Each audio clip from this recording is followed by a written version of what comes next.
ගරු කතානායකතුමනි මේ වෙලාවේදී මේ සතියේ පාර්ලිමේන්තු කටයුතු පිළිබඳව ඔබතුමාගේ අවධානය යොමු කරන්නට කැමැතියි. දැන් විපක්ෂය විශ්වාස භංගයක් අත්සන් කළේ අගමැතිතුමියට විරුද්ධව. ඒ වෙන මොකුත් නිසා නෙවෙයි අගමැතිතුමිය අධ්‍යාපන අමාත්‍යවරයා හැටියට එතුමගේ අමාත්‍යාංශයෙන් අධ්‍යාපන ප්‍රතිසංස්කරණ ඉදිරිපත් කරපු නිසා. අධ්‍යාපන ප්‍රතිසංස්කරණයට එරෙහිව තමයි මේ විශ්වාස භංගය එන්නේ. ආණ්ඩුවක් හැටියට අපි ලෑස්ති එළඹෙන බ්‍රහස්පතින්දා සහ සිකුරාදා ඒ විශ්වාස භංග විවාදයට අරගෙන අධ්‍යාපන ප්‍රතිසංස්කරණ සම්බන්ධයෙන් ආණ්ඩුවේ පැහැදිලි පිටුර ලබා දෙන්න. යම් හේකින් විපක්ෂය ඒ විශ්වාස භංගය සඳහා ඒ දින දෙකේ විවාදයේ භාවිතා කරන්නේ නැත්නම් විශ්වාස භංගය ඉදිරිපත් කරන්නේ නැත්නම් මේ විවාදය බ්‍රහස්පතින් සිකුරාදා ගන්නේ නැත්නම් 22 අපි ආණ්ඩු පක්ෂය හැටියට බ්‍රහස්පතින්දා මේ අධ්‍යාපන ප්‍රතිසංස්කරණ සම්බන්ධයෙන් කල්තැබීමේ විවාදයක් ඉල්ලා හිටනවා. එදා දවස පුරාම අපි විවාදය කරන්න ලෑස්ති. එපමණක් නෙමෙයි සිකුරාදා තිබෙන්නේ අපිට විශ්වවිද්‍යාල පනත සංශෝධන සම්බන්ධ විවාදයක්. එතකොට බ්‍රහස්පතින්දා සිකුරාදා දෙකම මේ අධ්‍යාපන ප්‍රතිසංස්කරණ සම්බන්ධයෙන් ආණ්ඩු පක්ෂයේ පැත්තෙන් විවාද කරන්න සූදානම්.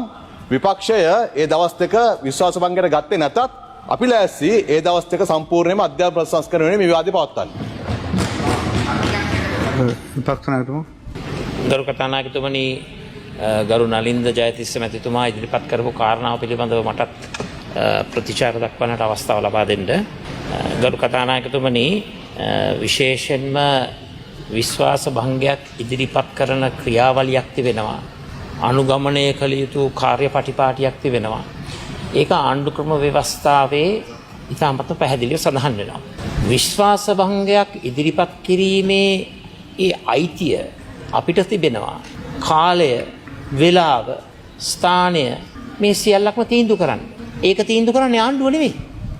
ආණ්ඩුව කියන ආකාරයට කියන වෙලාවට කියන තැන්වල විශ්වාස භංග යෝජනාවලිය ක්‍රියාත්මක කරන්නට අපි සූදානම් නැහැ. අපේ නෑ මට අවස්ථාව දෙන්න ගරු කතානායකතුමා කරුණා කළා. එතුමාට අවස්ථාව දුන්නා ඒ කාරණා පැහැදිලිවම මම කියන්න කැමති අපි විශ්වාස භංග යෝජනාව නිසි ලෙසට නිසි කලට නිසි ආකාරයට මොකද තවත් විපක්ෂයේ මන්ත්‍රීවරු ගණනාවක් ඉන්නවා මේකට අත්සන් නොකරපු. ඒ සියලු දෙනාගේම අත්සන් ටිකක් ලබාගෙන අපි මේක නිසි ආකාරයට නිසි වෙලාවට ඉදිරිපත් කරන්න. හැබැයි මම එකක් කියන්න කැමතියි. මම එතුමාට කියන්න කැමතියි බ්‍රහස්පතින්දා සිකුරාදා විතරක් නෙවෙයි. ඕන්නම් හෙට ඉඳලම පටන් ගන්න දින 3ක අධ්‍යාපන විවාදේ. අපි සූදානම් මේකට. දින දෙකක් නෙවෙයි. ඒක බදාදම් පටන් ගන්න. ඒක හෙටම පටන් ගන්න. අපි සූදානම්. අපි ගරු ආණ්ඩුපක්ෂ ප්‍රධානතුමා ගරු කතානායකතුමනි මං හිතුවා දාපු සද්ද හැටියටයි විශ්වාස භංගය අත්සන් කරන්න ගත්ත වේගය හැටියටයි අද මේ අඟහරුවා දිනම පටන් ගන්නේ කියලා විවාදේ. අපි ලෑස්ති වෙන්නේ බිස්නස් කමිටු එකක් කරන්න. අද බිස්නස් කමිටු එකක් කැඳවලා අපි ඒක සාකච්ඡා කරලා අත්තිරලා ගේන්න පුළුවන්. සාවරණියක අත්තිරලා ගේන්න පුළුවන්. ඒ නිසා ඔය අත්සන් කරපේ පුස්කන්න කලින් ගේන්න විවාදේ අපි ලෑස්ති ඒකට උත්තර ලබා දෙන්න. අපි බිස්නස් කමිටුවක් පටන් හදිස්සි කැඳවලා අපි ඒක යෝජනා කරගමු. හරි අපි ඊළඟ පුද්ගල මේ අවසන් කරන්න. පුද්ගලික පැහැදිලි කිරීම අපි බිස්නස් කමිටුවක් හදිසි කැඳවලා අපි තීරණය කරමු. දැන් ආණ්ඩු පක්ෂයේ යෝජනාව තියෙනවා. ඔව්. තප්පර 60ක් දෙන්න. දීලා තියෙන කතා කරන්නේ. හරි ගරු කතානායකතුමනි මම එතුමාගේ යෝජනාවට යහපත් ප්‍රතිචාරයක් ප්‍රගතිශීලී ප්‍රතිචාරයක් දැක්වුවා. විශ්වාස භංග යෝජනාව අපි තීන්දුව කරන ආකාරයට නිසි ලෙස ලබා දෙන්නම්. අපි සූදානම් අධ්‍යාපනයේ පිළිබඳ විවාදයේ හෙට ඉඳලම ක්‍රියාත්මක කරන්න. ඒකට සූදානම්ද?